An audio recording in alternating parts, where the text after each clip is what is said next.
Yes, everyone, welcome back. It's another episode of the Red Divide. As always, Mark, United, Ray, the other Mr. United. Just kidding. Ray, the Liverpool fan, he wouldn't have that amount of class, so we'll just call it what it is. Ray, my cuz, what's going on? I'm all good. Things are happening at Liverpool. But at least one Finally. person in this show has some class, and that's me, obviously, Mr. Liverpool. Yeah. How are you doing? I see United are in the news once again, hey? Making deals happen. Rocking and rolling. It's real good. It's what we like to see. It's been the theme of this transfer window. Thank God. We just seem to be moving along at a steady pace. Again, it's not quite over the line. It's like the Ugarte deal. But according to Fabrizio Romano, bang, United have agreed the deal with Mazraoui, not only just personal terms with the player, but also with Bayern. So it's pretty much figuring out what are we going to do with Aaron Wan-Bissaka. Again, I'm a big fan of Aaron Wan-Bissaka, so I'd hate to see him go. But like we said on the previous podcast, it's about business, right? And he's on 1 year left on his deal. He doesn't want to sign up for rearranged figures. He doesn't want to look at lowering his wages. He probably doesn't even want to look at the same figures. He wants an increase. I think we're looking at where that is. We're in a totally different structure. We no longer give these exorbitant wages right out of the gate. So I think the whole club's trying to restructure that.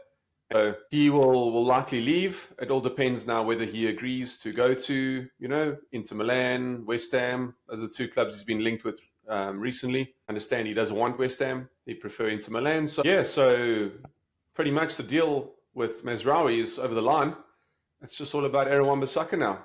And fortunately, as Mazraoui shares the same agent as Matthias de Ligt, it's all happening, my cuz. That one, we've agreed terms with de Ligt. It's really just agreeing the final numbers with Bayern. They want 50. We'd like to pay 35 plus add-ons. They want 50 guaranteed.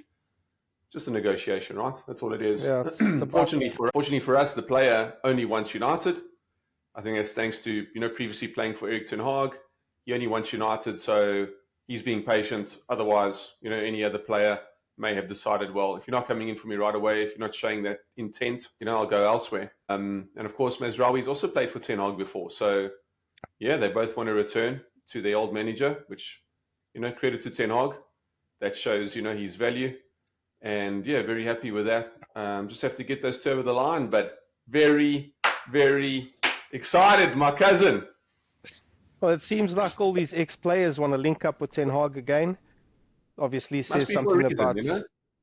Yeah, I think he obviously has a good way of managing players, and that could be the reason why they want to be led by him again. But I must say, I'm really disappointed that you guys are doing so much business so early on. It means that the players will have more time with the squad, learning the football philosophy. It just makes your team a little bit stronger than what you are already. With that being said, which is super powerful, of course. With that being said, maybe, just maybe, you won't finish 22 points behind us. But enough about United. Let's talk about Liverpool. This guy. Should have chucked it in, eh? Just a little one. Just a little dig. It's all right. So, yeah, we don't look at the past. Look at the future. It's all about the future. Yeah, let's not talk about the 7-0. Let's not talk about the 22 points. That's history. It's not worth bringing up again. Agree. By the way, I forgot to mention, you like my tan? Jeez, taking a good look here. See, you're looking dark, eh? You spent good some time in the sun from the beach again. this weekend and from golf. Yeah, nice. Beach and golf. Jeez, doesn't help with the white shirt either. It really stands out. Weekend full of sun. Yeah, jeez. Anyway, back onto less exciting news. Tell us about Liverpool. Well, we've already spoken about United. Let's talk about the exciting news now. So, Liverpool have finally signed a player. Do you remember Djibril Cissé? Our striker. I do. Used to have blonde hair.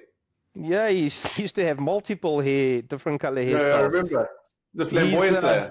That's right, the French boy. So, his son, Prince, has signed for under 18. So, that's the first player in the door. Keeping it in the family. Yeah, so he's joined the under 18 squad. And, he will have to go through the ranks and learn the the football philosophy of the club and possibly So much work to his way learn up at to the first Liverpool. team. So it's okay. It's a family club. I'm Look, sure you'll catch on everybody quick. that's There's not much to learn there anyway. It's a family club. Look at all the players that have come through the ranks. Quality players, my cousin. In other news, we've got Ipswich, newly promoted. Little cheeky bid for Endo at 12 million for him. And Marseille have also put a bid in for Endo. At this stage, I wouldn't like to see him go. We don't have another natural defensive midfielder. We've got Steven Basic, but he was out the whole of last season. He had a breakthrough season the season before. And we've been utilising McAllister in that position, but I'd like to see McAllister a lot further forward up the pitch this season. Also, PSV have come in for Sepp van der Berg. Seems like his loan, proved dividends for him. He's laid his mark down there, and they've come in with a cheeky bid of 8 million. Liverpool have rejected that off the bat. We value him more between 16 and 20. So we'll see what comes from that. And Tyler Morton, one of our other youngsters, there's been interest from RB Leipzig. He's a decent midfielder. He's only 18 years old. He broke through the ranks when Klopp was still in charge. So it seems like a lot of our young talent is being touted. And lastly but not least, the Flying Scotsman, Ben Doak, the 18-year-old boykie. Steve and I touched on him in the last episode. He's very direct. He's got pace. But his final link-up play isn't the best, but he's exciting. I'd like to see him get a chance. So there's been a bid coming for him as well. So yeah, a lot of the young talent has been touted, and the bids have come in, but I don't think Slot will sell at this stage. We're still waiting for majority of the squad to return. Like I said previously, he's giving everyone a chance to prove themselves before he makes decisions. So unfortunately, Liverpool fans, nothing real concrete in this episode. But watch this space. I'm sure good things are going to happen soon. It's all outings for Liverpool. You're going to lose Endo. You lose Van der Berg. You're just going to hit the road.